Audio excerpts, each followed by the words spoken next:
आज मैं आप लोगों को ओणम पढ़ाने जा रहा हूँ, जो कि फुलवारी क्लास 4 का 14वां अध्याय है। हमारा देश त्योहारों का देश है। यहाँ पर वर्ष भर त्योहारों की धूम रहती है। दक्षिण भारत के राज्य जिसका नाम केरल है, यहाँ पर एक त्योहार मनाया जाता है जिसको हम ओणम कहते हैं। क्या कहते हैं? ओणम। ओणम केरल का एक बहुत ही प्रसिद्ध त्योहार है। ओणम का त्योहार वर्षा ऋतु के समाप्ति के बाद जब आसमान नीला और चमकीला हो जाता है तब मनाया जाता है। तालाबों, नदियों, झीलों, झरनों में जल की बहुतायता हो जाती है, यानी कि तालाबों में, झीलों में और नदियों में जल भर जाता है। क्या होते हैं? खुल जाते हैं। पूरी प्रकृति सुंदर हो जाती है, सौंदर्य से परिपूर्ण हो जाती है। फसलें पक करके झूमने लगती है। झूमने का मतलब फसलें पक जाती है और कहती है कि अब क्या करो? काटो, मुझको अब काटो और इसका अनाज बनाओ और ले चलो घर में। यह त्योहार श्रावण मास में मनाया जाता है। मलयालम में इस माह को चिंग मासम कहते हैं। अब ओणम हम मनाते क्यों, इसके बारे में जानकारी हम प्राप्त कर लेते हैं। ओणम त्योहार का संबंध प्राचीन राजा महाबली से है। महाबली बहुत ही शक्तिशाली प्रतापी राजा थे। महाबली राजा केरल में राज्य करते थे। इनकी समृद्धि चारों तरफ फैल गई थी। ये अपने पराक्रम से पृथ्वी और पाताल को जीत लिए थे। अब इनकी नजर थी आसमान पर। इनकी नजर कहाँ थी? आसमान पर, कि हम आकाश को भी जीत लेंगे। ठीक ना? तो आकाश के जो देवता है वो है इंद्र। कौन है? इंद्र। इंद्र ने सोचा कि यार ये धरती और पाताल तो जीत ही लिया है, अगर ये आसमान भी जीत लेगा तो हमारा जीना मुश्किल कर देगा।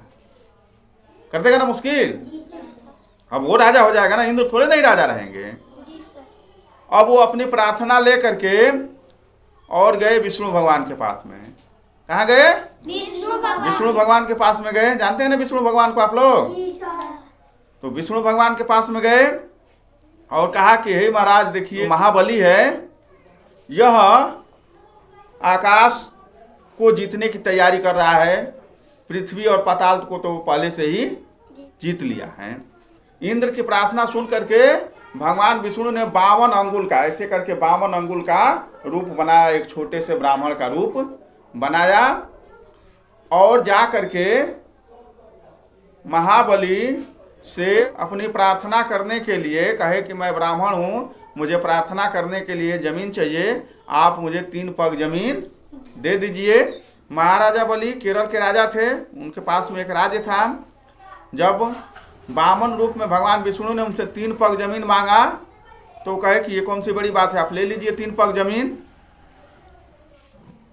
52 रूप में भगवान विष्णु आए थे। उन्होंने अपना बहुत बड़ा रूप धारण कर लिया और एक पैर से ही पूरी पृथ्वी को नाप दिया, दूसरे पैर से पूरे आसमान को नाप दिया।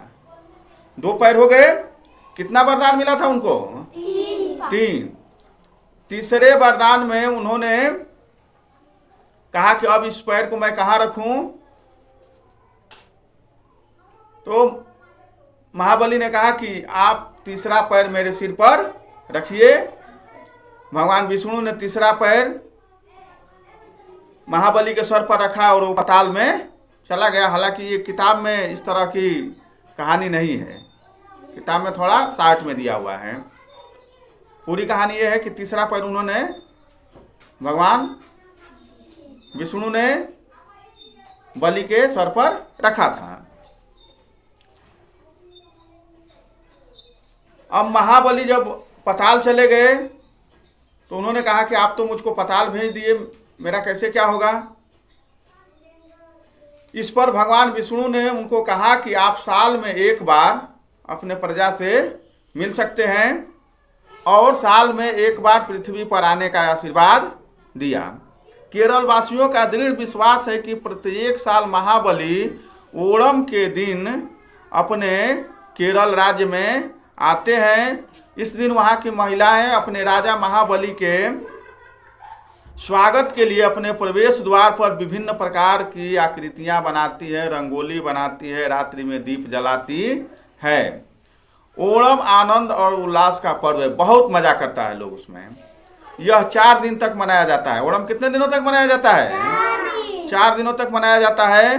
पहले दिन में घर की लिपाई पुताई साफ सफाई की जाती है, आसपास पड़ोस को भी साफ किया जाता है, ठीक है ना। आप लोग भी अपने आसपास पड़ोस को साफ करेंगे। सब घरों को रंग बिरंगे फूलों की गोलाकार आकृतियां, जो फूल चक्र होते हैं, गोले गोले जो फूल होते हैं, गोल गोल में जो फूल बनाया जाता है उससे सजाया जाता है, जिसे पुक्कलम कहते हैं। उस गोल आकृति को क्या कहते हैं? पुक्कलम।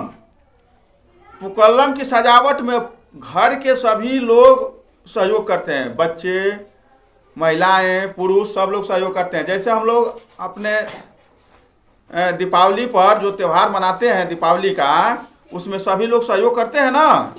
बच्चे दीप जलाते हैं, बाबा भी दीप जलाते हैं, पिताजी भी दीप जलाते हैं ना, माँ भी दीप जलाती है। तो उसी तरह से वो जो पुक्कलम बनता है उसमें भी घर के सभी लोग सहयोग करते हैं। विष्णु और महाबली दोनों की मूर्तियों को वहाँ पर सजाया जाता है। फूलों की पंखुड़ियों से, जो दोन होते हैं ना, पंखुड़ियाँ होती है, उसी से सजाया जाता है। पुक्कलम के निकट दीप रखकर मूर्तियों की पूजा की जाती है। पुक्कलम क्या हो गया? जो गोल वाली आकृति बनी ना, वो पुक्कलम हुआ, और उसके पास में दीप रख करके महाबली और भगवान विष्णु की पूजा की जाती है। ओणम का पहला दिन बहुत ही महत्वपूर्ण होता है। ओणम कितने दिन मनाया जाता है? 4 दिन। पहला दिन बहुत महत्वपूर्ण होता है, इसे तिरुओणम कहते हैं। इस पहले दिन को क्या कहते हैं? तिरुओणम कहते हैं। आते हैं जो लोग बाहर कमाने उमाने के लिए चले जाते हैं ना, वो लोग भी कोशिश करते हैं कि हम लोग घर पर आ जाएं और उल्लास पूर्वक मिलजुल करके त्यौहार मनाएं। स्वच्छ वस्त्र धारण करते हैं। हम लोग भी अपने त्यौहार में क्या करते हैं? स्वच्छ वस्त्र धारण करते हैं ना। उसी तरह से ओणम में भी केरल के लोग स्वच्छ वस्त्र धारण करते हैं। और त्योहारों पर तो निश्चित रूप से आपको स्वच्छ वस्त्र धारण करना चाहिए, अपने अगल बगल में सफाई करनी चाहिए, अपने घर साफ करने चाहिए। मध्यकाल में सब एक साथ बैठ करके केले के पत्ते पर, मैं खाया हूँ, केले के पत्ते पर खाया जाता है। तो बहुत तरह के भोजन बनाए जाते हैं, रंग बिरंगे पकवान बनाए जाते हैं। केरल के केले के पत्ते पर उसको खाया जाता है और यह बहुत ही पवित्र माना जाता है।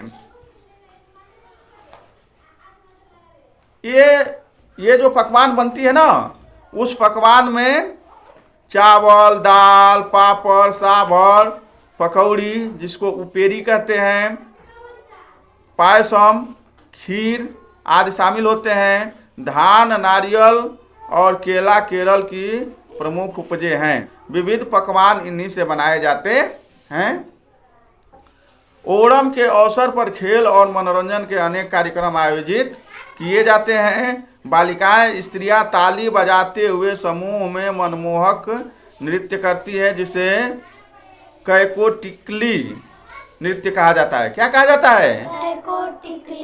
कैकोटिकली नृत्य कहा जाता है। नाचते समय वे क्या गाती है? नाचते समय वे गाती है, हमने घर को खूब सजाया, आवो महाबली आओ, फैले सुख और शांति सब में, सबको वर दे जाओ। मतलब कहती है कि वहाँ की स्त्रियां कहती है कि हे महाबली आप आइए, हमने घर को खूब बढ़िया से सजाया है, चारों तरफ सुख शांति का आशीर्वाद दीजिए और सबको सुखी होने का वरदान दीजिए। गांव और नगरों में कई कई तरह की प्रतियोगिताएं की जाती हैं। प्रतियोगिता का मतलब आप लोग देखें ना, यहाँ कबड्डी खेलने का, रेसलिंग का, जिसे पहलवानी कहते हैं, उस तरह की प्रतियोगिताएं यहाँ पर भी की जाती है ना, आपके यहाँ भी। उसी तरह से ओणम के त्यौहार पर भी केरल में कई कई तरह की प्रतियोगिताएं की जाती है। इनमें नदियों और निकटवर्ती समुद्र में आयोजित नौका दौड़ सर्वाधिक आकर्षित करती है। नौका कहाँ चलेगी? पानी में। तो वहाँ दूर दूर के गांवों से सर्पाकार नौकाएं पंबा नदी में लाई जाती है, पंबा नदी के तट पर लाई जाती है और उनकी पूजा की जाती है। नौका समझ रहे हैं ना आप लोग? क्या होता है? नाव। गांव के सभी वर्गों के व्यक्ति विशाल नौकाओं में बैठते हैं। गांव के सभी लोग किस नौका में बैठते हैं? बड़ी बड़ी नावों में बैठते हैं। परंपरागत पोशाकें पहनते हैं। नौका गीत गाते हुए सब लोग अपने चप्पू एक निश्चित ताल में एक साथ चलाते हैं। दौड़ में विजेता रही नौकाओं को पुरस्कृत किया जाता है। जो नौका दौड़ में जीत जाती है उसको क्या किया जाता है? पुरस्कृत किया जाता है। जो नौकाएं दौड़ में जीत जाती है उसको इनाम दिया जाता है। नौका दौड़ देखने के लिए देश विदेश से लोग बड़ी संख्या में आते हैं, जिनको पर्यटक कहते हैं। जब दूसरी जगह लोग देखने के लिए कोई चीज जाते हैं ना तो उनको क्या कहते हैं? पर्यटक कहते हैं ना। तो इस नौका दौड़ को देखने के लिए केरल में देश विदेश से लोग आते हैं।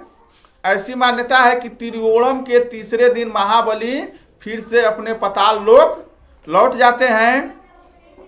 आंगन में बनाई हुई कलाकृतियां हटा ली जाती है। कलाकृति किनके उपलक्ष्य में बनाई गई थी? महाबली के आने के उपलक्ष्य में कलाकृति बनाई गई थी। क्या बनाई गई थी? पुक्कलम। तो ये सारी जो कलाकृतियां बनाई गई थी वो सब क्या की जाती है? हटा ली जाती है। लेकिन अब ये तो है नहीं कि ओणम खत्म हो जाएगा। ओणम कितने दिन तक मनाया जाता है? 4 दिन। पहले दिन घर की साफ सफाई की जाती है, खाना बनता है। दूसरे दिन नौका दौड़ देखते हैं। तीसरे दिन महाबली अपने घर चले जाते हैं। केरल वासी बीते हुए ओणम की मधुर यादों और अगले ओणम की प्रतीक्षा में पुनः खुशी से अपने कार्यों में लग जाते हैं। तो इस तरह से बच्चों आपने ओणम के बारे में पढ़ा। एक केरल का जो त्यौहार है आप लोग समझ गए हैं।